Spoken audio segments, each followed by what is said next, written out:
तो लीजिए पिताश्री, आ गई आपसे क्षमा मांगने। यदि मेरी किसी बात से आपको आघात पहुंचा हो तो मुझे क्षमा कर दीजिए।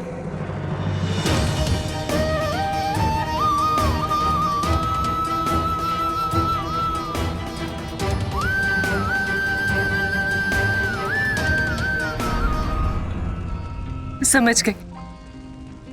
पिता को मनाने के लिए पितामह से बात करनी पड़ेगी।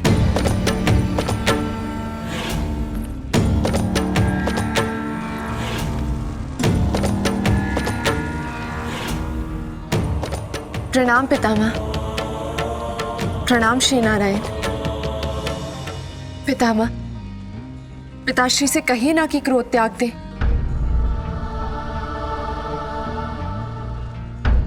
आप ही हैं जो उन्हें मना सकते हैं। पुत्री सती, तुम तो बाल्य अवस्था से जानती हो कि तुम्हारे पिता प्रजापति दक्ष हठवादी है। वो क्रोध को कदापि नहीं त्यागेंगे।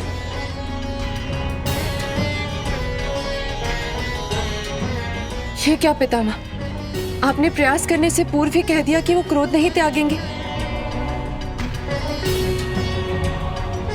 अब क्या मुझे श्रीहरि नारायण का मनोहार करना पड़ेगा?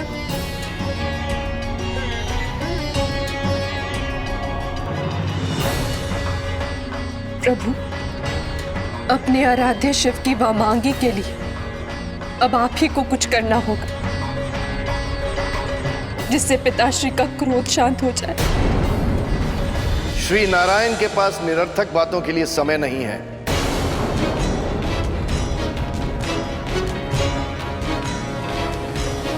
यज्ञ आरंभ होता है, शांति रखी जाए।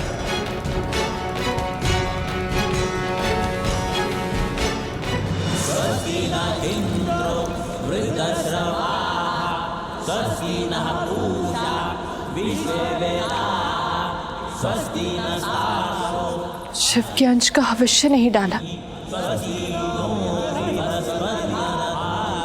लगता है भूल गए।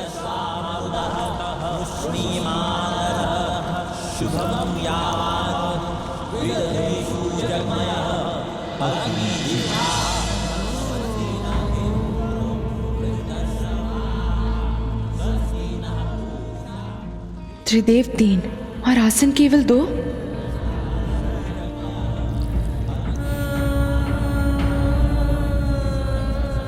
यदि निमंत्रण आया होता सती तो अवश्य चलता, परंतु बिना निमंत्रण जाना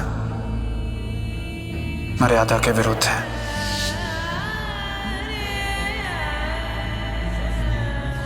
और पति होने के नाते मैं तुम्हें उस अपमान की पीड़ा को नहीं सहने दूंगा। पिताश्री, ये शिव का अपमान है। अपमान उसका होता है जो सम्मान के योग्य होता है, और मेरी दृष्टि में वो अपमान के योग्य भी नहीं है।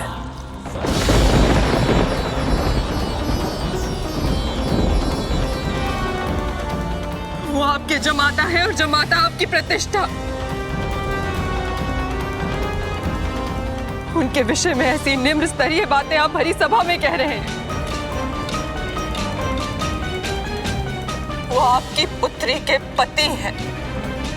पुत्री थी, अभी नहीं है।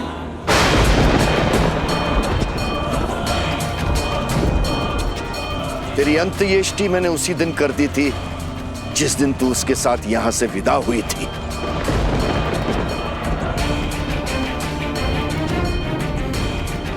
इसीलिए मैंने तुझे आमंत्रित भी नहीं किया इस यज्ञ में, फिर भी तू आ गई बिन बुलाए।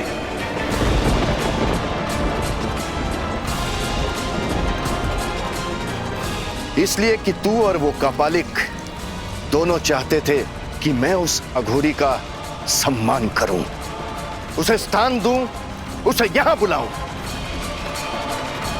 नहीं, ये सत्य नहीं है। यदि ये असत्य है तो उसने तुझे यहां आने से रोका क्यों नहीं? प्रजापति दक्ष अपने अहंकार में शिव का अपमान करते रहे, अपने पिता के इस अहंकार को देखकर सती ने क्या किया? सती के अथक प्रयास के पश्चात भी जब प्रजापति दक्ष नहीं समझे तो अंततः सती ने वो निर्णय लिया जिसके लिए संसार आज भी शिव और सती की कथा को भुला नहीं पाया। कैसा निर्णय मित्र? तू मेरे लिए उसी दिन मर चुकी थी जिस दिन मेरे समझाने के पश्चात तू शिव का हाथ पकड़कर मुझे छोड़कर चली गई थी। फिर मृत आत्मा क्यों आई है मेरे पास? किस उद्देश्य से आई है? मैं बताऊं तू क्यों आई है? मेरे यज्ञ में विघ्न डालकर शिव की इच्छा पूर्ण करने आई है तू। और देख, तूने शिव की इच्छा पूरी भी कर ली। चले गए रुष्ट होकर मेरे आराध्य नारायण और पिता श्री ब्रह्मदेव। अब तू क्यों रुकी है? तेरा उद्देश्य तो पूरा हो गया ना, तो फिर चली जा यहां से।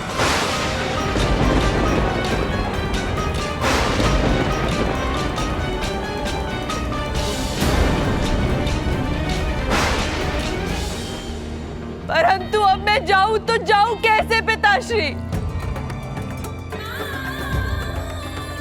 क्या कहूंगी मैं शिव से? कैसे दृष्टि मिलाऊंगी उनसे? पूछेंगे कि मायके में उनका अपमान हुआ तो मैं जीवित कैसे रह गई, तो मैं उत्तर क्या दूंगी?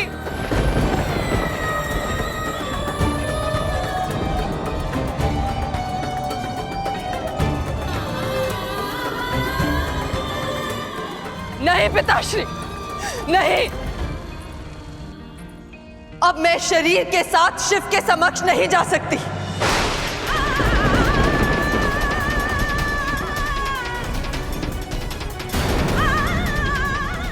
शिव के अपमान को देखने वाली सती को मिटना होगा।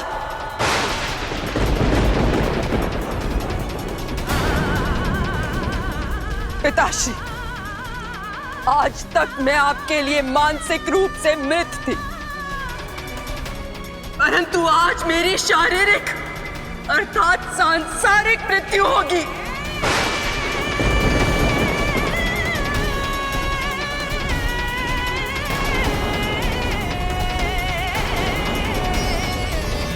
मैं आज यही इसी क्षण आज करूंगी अपना, वो भी इसी यज्ञ स्थल में।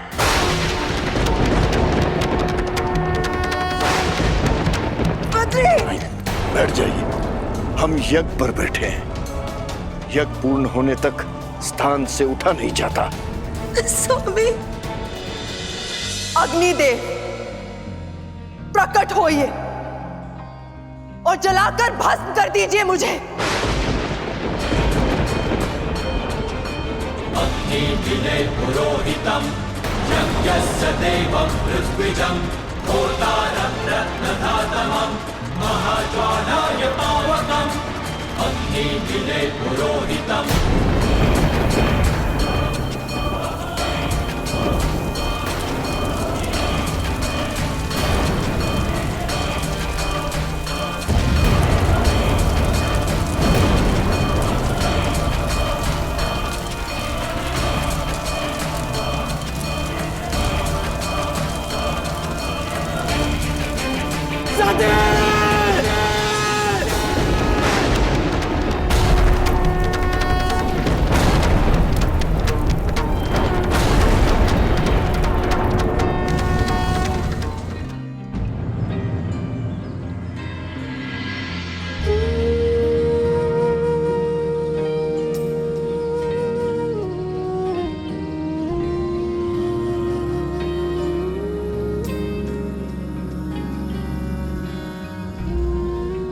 मित्र, आपकी आंखों में आंसू?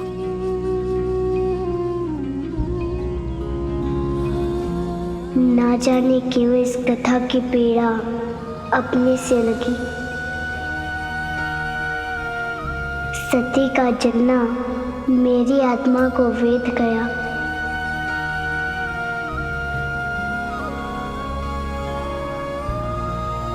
ऐसी अनुभूति क्यों हुई मित्र? क्योंकि ये आपकी कथा।